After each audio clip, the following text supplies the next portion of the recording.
Dear students, welcome to income tax class. So in this video I discuss on deduction under section 80GG. So ಈ ಒಂದು session ಅಲ್ಲಿ ನಾನು 80GG ಬಗ್ಗೆ detail ಆಗಿ explain ಮಾಡ್ತಾ ಹೋಗ್ತೀನಿ. Okay, deduction under section 80GG talks about deduction for house rent paid where HRA is not received. So ಅಂದರೆ ಈ ಡಿಡಕ್ಷನ್ ಅಂಡರ್ ಸೆಕ್ಷನ್ 80GG ಯಾರಿಗೆ ಅಪ್ಲೈ ಆಗುತ್ತೆ ಅಂದರೆ, ಯಾರು ಮನೆ ಬಾಡಿಗೆ ಕೊಡ್ತಿರ್ತಾರೆ, ಹೌಸ್ ರೆಂಟ್ ಪೇ ಮಾಡ್ತಿರ್ತಾರೆ, ಬಟ್ ಅವ್ರಿಗೆ HRA ಬರ್ತಿರೋದಿಲ್ಲ. ಸೊ ಅಂಥವರು ಡಿಡಕ್ಷನನ್ನು 80GGಯಲ್ಲಿ ಕ್ಲೈಮ್ ಮಾಡ್ಕೋಬೋದು in respect of rent paid by the assessee. ನೋಡಿ, ಇನ್ನೊಂದ್ಸರಿ ಹೇಳ್ತಾ ಇದ್ದೀನಿ, ಡಿಡಕ್ಷನ್ ಅಂಡರ್ ಸೆಕ್ಷನ್ 80GG ಯಾರಿಗೆ ಅಪ್ಲೈ ಆಗುತ್ತೆ ಅಂತ ಹೇಳಿದ್ರೆ, ಯಾರು HRA ರಿಸೀವ್ ಮಾಡ್ಕೋತಿಲ್ಲ ಬಟ್ ಅವರು ಮನೆ ಬಾಡಿಗೆ ಹೌಸ್ ರೆಂಟನ್ನ ಪೇ ಮಾಡ್ತಿರ್ತಾರೆ. ಸೊ ಅಂಥವರು ಡಿಡಕ್ಷನ್ ಅಂಡರ್ ಸೆಕ್ಷನ್ 80GGಯಲ್ಲಿ ಅವರು ಏನು ರೆಂಟ್ ಪೇ ಮಾಡಿರ್ತಾರೆ ಆ ಒಂದು ಡಿಡಕ್ಷನ್ನ ಅವರು ಕ್ಲೈಮ್ ಮಾಡ್ಕೋಬಹುದು. ಬಟ್ ಕಂಡೀಷನ್ಸು ಅಪ್ಲೈ ಆಗುತ್ತೆ, subject to certain conditions. It means the assessee must not be in receipt of HRA and who has paid house rent during the previous year. In such a case, deduction under section 80GG available to him. ಯಾರು house rent pay ಮಾಡ್ತಿದ್ದಾರೆ but ಅವ್ರಿಗೆ HRA ಬರ್ತಿರೋದಿಲ್ಲ, ಅಂಥವರು 80GGಯಲ್ಲಿ deduction ಆಗಿ claim ಮಾಡ್ಕೋಬಹುದು. ನೋಡಿ, this deduction is available to an assessee who is not in receipt of HRA qualifying for exemption under section 1013A. ನಾವು 1013Aಯಲ್ಲಿ HRA ಕ್ಯಾಲ್ಕುಲೇಷನ್ಸ್ ಮಾಡ್ತಿದ್ರಲ್ಲ, ಸೊ ಅದು 1013Aಯಲ್ಲಿ HRA ಬರ್ತಿರೋದಿಲ್ಲ, ಅವರು ಎಕ್ಸೆಂಪ್ಷನ್ ಕ್ಲೈಮ್ ಮಾಡ್ಕೊಂಡಿರೋದಿಲ್ಲ. ಸೊ ಅಂಥವರು ಹೌಸ್ ರೆಂಟನ್ನು ಪೇ ಮಾಡ್ತಾರೆ. And who pays rent for accommodation occupied by him for residential purpose. ಅಂಥವರು ರೆಂಟನ್ನು ಪೇ ಮಾಡ್ತಿರ್ತಾರೆ. ಯಾರು ರೆಂಟ್ ಪೇ ಮಾಡ್ತಿರ್ತಾರೆ but not be in receipt of HRA, for them it is applicable. ಅವ್ರಿಗೆ ಇದು ಅಪ್ಲೈ ಆಗುತ್ತೆ, ಸಬ್ಜೆಕ್ಟ್ ಟು ಸರ್ಟನ್ ಕಂಡೀಷನ್ಸ್ ಏನೇನು ನೋಡಿ. This deduction is available for rent paid when HRA is not received by the assessee. HRA ಬರ್ತಿರೋದಿಲ್ಲ, house rent allowance ಬರ್ತಿರೋದಿಲ್ಲ, but ಅವರು house ರೆಂಟನ್ನು pay ಮಾಡ್ತಿರ್ತಾರೆ ರೆಸಿಡೆನ್ಷಿಯಲ್ ಪರ್ಪಸ್ಗೆ, ಅವ್ರಿಗಿದು ಅಪ್ಲೈ ಆಗುತ್ತೆ. Condition number 1.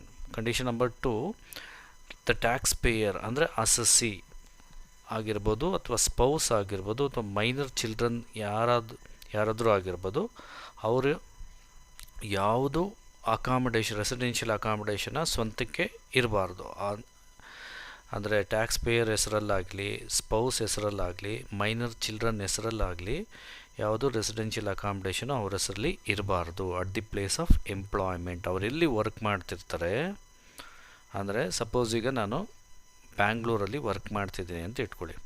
ನಾನು ಬ್ಯಾಂಗ್ಳೂರಲ್ಲಿ ವರ್ಕ್ ಮಾಡ್ತಿರ್ತೀನಿ ಬಟ್ ನನಗೆ HRA ಬರ್ತಿರೋದಿಲ್ಲ, ಬಟ್ ನಾನು ಹೌಸ್ ರೆಂಟನ್ನು ಪೇ ಮಾಡ್ತಿರ್ತೀನಿ.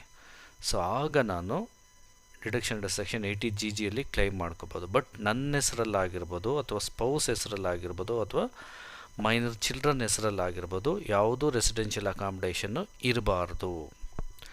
ಎಲ್ಲಿ? ಬೆಂಗಳೂರಲ್ಲಿ ಬೇರೆ ಪ್ಲೇಸಲ್ಲಿ ಇರ್ಬೋದು, ಬೆಂಗಳೂರಲ್ಲಿ ಇರಬಾರ್ದು. ಆಗ 80GGಯಲ್ಲಿ ಡಿಡಕ್ಷನ್ ಆಗಿ ಕ್ಲೈಮ್ ಮಾಡ್ಕೋಬೋದು. Then condition number 3, the tax pair should not have self occupied residential property in any other place. ಅಂದರೆ ನಾನು ಹೇಳಿದಂಥ ಎಕ್ಸಾಂಪಲಲ್ಲಿ ಬ್ಯಾಂಗ್ಳೂರಲ್ಲಿ ನಾನು ವರ್ಕ್ ಮಾಡ್ತಿದ್ದೀನಿ. ನಾನು ಬಂಗಾರಪೇಟೆ ಅಂತ ಇಟ್ಕೊಳ್ಳಿ. ಬಂಗಾರಪೇಟೆಯಲ್ಲಿ ನಾನು ಒಂದು ಮನೆ ಇದೆ, ಸ್ವಂತ ಮನೆ ಇದೆ. ಅದನ್ನು SOP ಅಂತ ನಾನು ತೋರಿಸಿರಬಾರ್ದು, ಅಂದರೆ ಬಾಡಿಗೆ ಕೊಟ್ಟಿದ್ದೀನಿ ಅಂತ ತೋರಿಸಿರಬೇಕು. ಆಗ ಇದು ಎಕ್ಸೆಂಪ್ಷನ್ ಸಿಗುತ್ತೆ. ಸೆಲ್ಫ್ ಆಕ್ಯುಪೈಡ್ ಹೌಸ್ ಪ್ರಾಪರ್ಟಿ ಅಂತ ಏನಾದರೂ ನಾನು ತೋರಿಸಿದರೆ ಬೇರೆ ಪ್ಲೇಸಲ್ಲಿ ಸ್ವಂತ ಮನೆ ಇದ್ದು, ಆಗ ಈ ಡಿಡಕ್ಷನ್ 80GG ಅಪ್ಲೈ ಆಗೋದಿಲ್ಲ. ಈ 3 ಕಂಡೀಷನ್ನು ಸ್ಯಾಟಿಸ್ಫೈ ಮಾಡಿದ್ರೆ such assessee can claim deduction under section 80GG. Condition number 1, must not be in receipt of HRA ಬರ್ತಿರಬಾರ್ದು ಅವನಿಗೆ. ಮತ್ತು ಟ್ಯಾಕ್ಸ್ ಪೇಯರ್ ಹೆಸರಲ್ಲಿ, ಅಸೆಸ್ಸಿ ಹೆಸರಲ್ಲಾಗಲಿ, ಸ್ಪೌಸ್ ಹೆಸರಲ್ಲಾಗಲಿ, ಮೈನರ್ ಚಿಲ್ಡ್ರನ್ ಹೆಸರಲ್ಲಾಗಲಿ ಅವನು ವರ್ಕ್ ಮಾಡ್ತಿರೋಂಥ ಪ್ಲೇಸಲ್ಲಿ ಯಾವುದೇ ಮನೆ ಇರಬಾರ್ದು. ಮತ್ತು ಬೇರೆ ಜಾಗದಲ್ಲಿ ಏನಾದರೂ ಮನೆ ಇದ್ದರೆ ಅದು ಎಸ್ ಒ ಪಿ ಅಂತ ಟ್ರೀಟ್ ಮಾಡ್ತಿರಬಾರ್ದು. ಎಸ್ ಒ ಪಿ ಅಂತ ಟ್ರೀಟ್ ಮಾಡ್ತಿದ್ರೆ ಆಗೇನಾಗುತ್ತೆ, ಅವನಿಗೆ ಬೆನಿಫಿಟ್ ಸಿಗೋದಿಲ್ಲ, 80 GG ಬೆನಿಫಿಟ್ಟು ಸಿಗೋದಿಲ್ಲ. ಈ ಮೂರು ಕಂಡೀಷನ್ನು ಸ್ಯಾಟಿಸ್ಫೈ ಆಗಬೇಕು. Such assessee can claim reduction under section 80 GG. Okay, ಈಗ ನೋಡಿ ಯಾವ ರೀತಿ ಕ್ಯಾಲ್ಕುಲೇಷನ್ ಮಾಡೋದು. Deduction available is the least of the following. ನಾವು HR ಕ್ಯಾಲ್ಕುಲೇಟ್ ಮಾಡ್ತಿದ್ವಲ್ಲ, ಆಲ್ಮೋಸ್ಟ್ ಅದೇ ಥರ ಬರುತ್ತೆ. ಸ್ವಲ್ಪ ನೋಡ್ಕೊಳ್ಳಿ. ಮ್ಯಾಕ್ಸಿಮಮ್ 5000 ಪರ್ ಮಂತ್, ಬಟ್ ಅಲ್ಲಿ ನಮಗೆ HR ಕ್ಯಾಲ್ಕುಲೇಷನ್ಸಲ್ಲಿ 40% ಸ್ಯಾಲ್ರಿ ಆರ್ 50% ಸ್ಯಾಲ್ರಿ ಅಂತ ಬರೆದಿತ್ತು. ಅದಕ್ಕೆ ಬದಲಾಗಿ ಇಲ್ಲಿ 5000 ಪರ್ ಮಂತ್. ಪರ್ ಮಂತ್ ಇದು, ಪರ್ ಆ್ಯನಮ್ ಅಲ್ಲ, ಕನ್ಫ್ಯೂಷನ್ ಮಾಡ್ಕೋಬೇಡಿ. ಪರ್ ಮಂತ್ ಅಂದರೆ 5000 ಇಂಟು 7 ಮಂತ್ಸ್ ಇದ್ದರೆ 7 ಮಂತ್ಸು, 12 ಮಂತ್ಸ್ ಇದ್ದರೆ 12 ಮಂತ್ಸು. 5000 ಇಂಟು 12. 7 ಅಂತ ನಾನು ಎಕ್ಸಾಂಪಲ್ ಹೇಳಿದ್ದು. ಎಷ್ಟು ತಿಂಗಳು ಇರ್ತಾನೋ ಅವನು ಅದರ ಮೇಲೆ ಡಿಪೆಂಡ್ ಆಗುತ್ತೆ. ಪೂರ್ತಿ ವರ್ಷ ಅವನು ಪೇ ಮಾಡಿದರೆ ರೆಂಟ್, ಆವಾಗ 5000 ಇಂಟು 12. 8 ತಿಂಗಳು ಪೇ ಮಾಡಿದ್ರೆ 5000 ಇಂಟು 8 ಅಷ್ಟೇ. Then second one, 25% of adjusted gross total income. Adjusted gross total income ಇದು. This is not gross total income. I will tell you what are the things to be adjusted in order to get adjusted gross total income. adjusted gross total income ನ find out ಮಾಡಬೇಕಾದ್ರೆ ಏನೇನನ್ನು adjust ಮಾಡಬೇಕು ಅನ್ನೋದನ್ನ next ಈಗ ಹೇಳ್ತೀನಿ ನಾನು. 25% of adjusted gross total income. ಮೂರನೇದು rent paid minus 10% adjusted gross total income. Adjusted gross total income, rent paid minus 10% adjusted gross total income. ಈ ಮೂರಲ್ಲಿ ಯಾವುದು ಕಡಿಮೆ ಇರುತ್ತೆ ಅದು ಏನಾಗುತ್ತೆ, ಡಿಡಕ್ಷನ್ ಅಂಡರ್ ಸೆಕ್ಷನ್ 80 GGಯಲ್ಲಿ ಅವನು ಕ್ಲೈಮ್ ಮಾಡ್ಕೋಬೋದು. HR ನೋಡಿ, ಇದು HR rent paid minus 10% salary ಅಂತ ಬರ್ತಿತ್ತು, ಬಟ್ ಇಲ್ಲಿ rent paid minus 10% adjusted gross total income ಅಂತ ಬರುತ್ತೆ. ಮತ್ತಲ್ಲಿ ಆ್ಯಕ್ಚುಯಲ್ HR ಅಂತ ತೊಗೊಳ್ತಿದ್ವಿ, ಅಲ್ಲಿ ಆ್ಯಕ್ಚುಯಲ್ HR ಬದಲಾಗಿ ನಾವಿಲ್ಲಿ 5000 ಪರ್ ಮಂತ್ ಅಂಥೇಳಿ ತೊಗೊಳ್ತಾ ಇದ್ದೀವಿ. ಸೊ ಈ ಮೂರಲ್ಲಿ ಯಾವುದು ಕಡಿಮೆ ಇರುತ್ತೆ ಅದು ಎಕ್ಸೆಂಪ್ಟೆಡ್ ಆಗುತ್ತೆ, ಡಿಡಕ್ಷನ್ ಸಿಗುತ್ತೆ. ಮೂರಲ್ಲಿ ಯಾವುದು ಕಡಿಮೆ ಇರುತ್ತೆ ಅದು ಡಿಡಕ್ಷನ್ ಆಗಿ ಅಸೆಸಿ ಕ್ಲೈಮ್ ಮಾಡ್ಕೋಬೋದು. ಅಡ್ಜಸ್ಟೆಡ್ ಗ್ರಾಸ್ ಟೋಟಲ್ ಇನ್ಕಮ್ ಅಂದರೆ ನೋಡಿ, after adjusting gross total income. Gross total ಇನ್ಕಮಲ್ಲಿ ಕೆಲವು ಡಿಡಕ್ಷನ್ಸ್ನ ಮೈನಸ್ ಮಾಡಬೇಕು. ಏನೇನು ಮೈನಸ್ ಮಾಡಬೇಕು? ಎಕ್ಸೆಂಪ್ಟೆಡ್ ಇನ್ಕಮ್ ಏನಾದರೂ ಇದ್ದರೆ ಮೈನಸ್ ಮಾಡ್ಕೋಬೇಕು ಗ್ರಾಸ್ ಟೋಟಲ್ ಇನ್ಕಮಲ್ಲಿ. ಲಾಂಗ್ ಟರ್ಮ್ ಕ್ಯಾಪಿಟಲ್ ಗೇನ್ ಇದ್ದರೆ ಮೈನಸ್ ಮಾಡ್ಕೊಳ್ಳಿ. ಶಾರ್ಟ್ ಟರ್ಮ್ ಕ್ಯಾಪಿಟಲ್ ಗೇನ್ ಮತ್ತು income relating to non resident ಇವೆಲ್ಲ ಏನೂ ಇರೋದಿಲ್ಲ ನಿಮಗೆ, ಭಾಳ ಸಿಂಪಲ್ಲಾಗಿರುತ್ತೆ. ಡೈರೆಕ್ಟಾಗಿ ಅಡ್ಜಸ್ಟೆಡ್ ಗ್ರಾಸ್ ಟೋಟಲ್ ಇನ್ಕಮ್ ಕೊಟ್ಟಿರ್ತಾರೆ. ಮತ್ತು ಈ all deduction under section 80C ಟು 80U other than 80 GG. 80 GG ಬಿಟ್ಟು 80C ಇಂದ 80Uವರೆಗೆ ಏನೇ ಡಿಡಕ್ಷನ್ ಬರುತ್ತೆ ಎಲ್ಲ ಮೈನಸ್ ಮಾಡಬೇಕು, ಎಕ್ಸೆಪ್ಟ್ 80 GG. ಯಾಕಂದರೆ ನೀವು ಕ್ಯಾಲ್ಕುಲೇಟ್ ಮಾಡ್ತಿರೋದೇ 80 GG ಆಗಿರೋದ್ರಿಂದ ಅದನ್ನು ಮೈನಸ್ ಮಾಡ್ಕೊಳ್ಳೋದಕ್ಕೆ ಬರೋದಿಲ್ಲ. ಸೊ 80C ಇಂದ 80Uವರೆಗೆ all deductions are to be deducted out of gross total income. ನಾರ್ಮಲಾಗಿ ನಿಮಗೆ ಯಾವ ರೀತಿ ಪ್ರಾಬ್ಲಮಲ್ಲಿ ಇರುತ್ತೆ ಅಂದರೆ ಗ್ರಾಸ್ ಟೋಟಲ್ ಇನ್ಕಮ್ ಇರುತ್ತೆ. ಆ ಗ್ರಾಸ್ ಟೋಟಲ್ ಇನ್ಕಮಲ್ಲಿ ಯಾವುದೋ ಒಂದು ಅಥವಾ ಎರಡು 80Cಯಲ್ಲಿ ಅಥವಾ 80Dಯಲ್ಲಿ ಆಗಿರ್ಬೋದು, ಯಾವುದೋ ಒಂದೆರಡು 80 ಡಿಡಕ್ಷನ್ಸು ಇರುತ್ತೆ. ಅವೆರಡನ್ನ ಮೈನಸ್ ಮಾಡಿಬಿಟ್ರೆ ನಿಮಗೆ ಅಡ್ಜಸ್ಟೆಡ್ ಗ್ರಾಸ್ ಟೋಟಲ್ ಇನ್ಕಮ್ ಬರುತ್ತೆ. ಇದು ಯಾವುದೂ ಇರೋದಿಲ್ಲ ನಾರ್ಮಲಾಗಿ. ಈ exempted incomes, long term capital gains, short term capital gains ಇದು ಯಾವುದೂ ನಾರ್ಮಲಾಗಿ ಇರೋದಿಲ್ಲ ನಿಮಗೆ.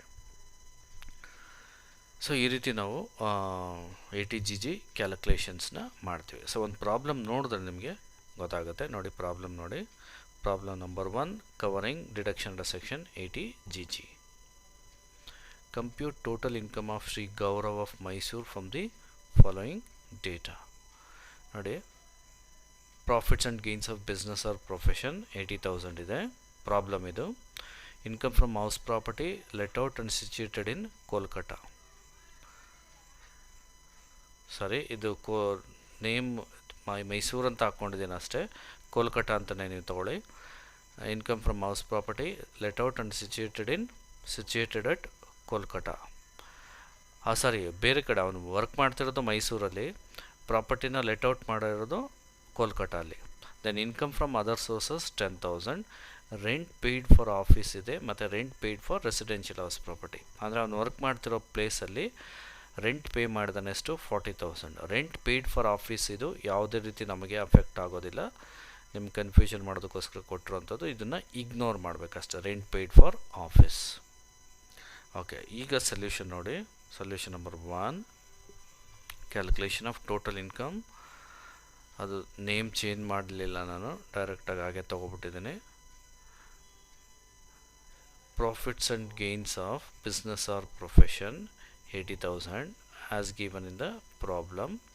Income from house property 40,000. Income from other sources 1,30,000.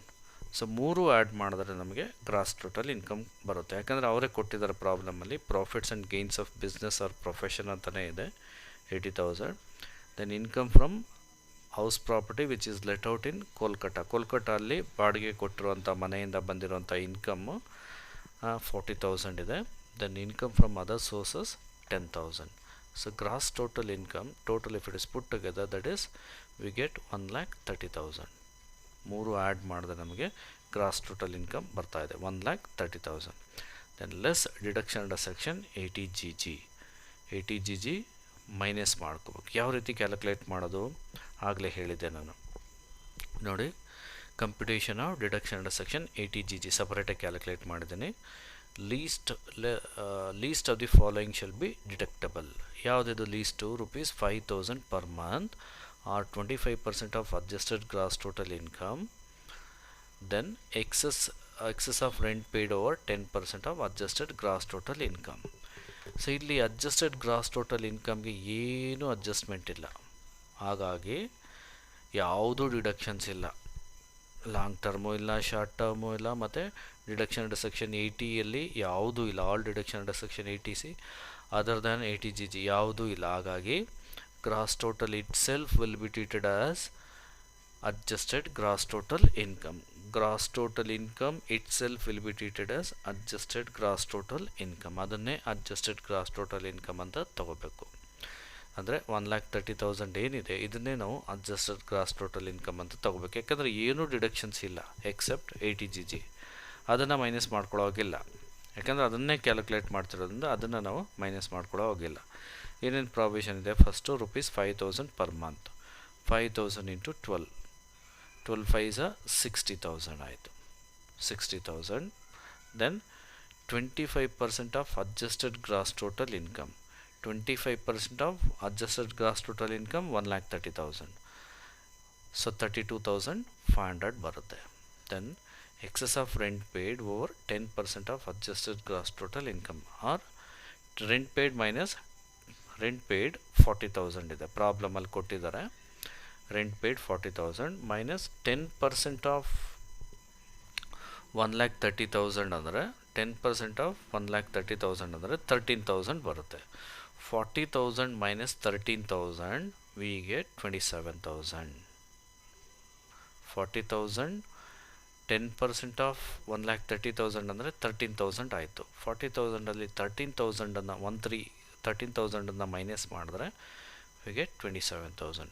So ಮೂರಲ್ಲಿ ಯಾವುದು ಕಡಿಮೆ ಇದೆ? 27,000 is the least amount, so it shall be deductible out of gross total income. So the assessee can claim deduction under section 80GG to the extent of ₹27,000 because that is the least amount compared to all these to.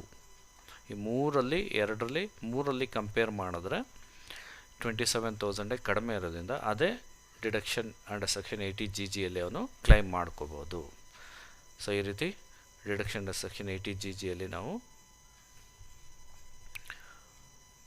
ಪ್ರಾಬ್ಲಮ್ನ workout ಮಾಡಿದ್ವಿ. So ಇದು 80GGಯಲ್ಲಿ 27,000 minus ಮಾಡಿದ್ರೆ ನಮಗೆ total income ಅಂದರೂ ಒಂದೇ, taxable income ಅಂದರೂ ಒಂದೇ, confusion ಮಾಡ್ಕೋಬೇಡಿ. Total income is nothing but total taxable income ಅಂತ.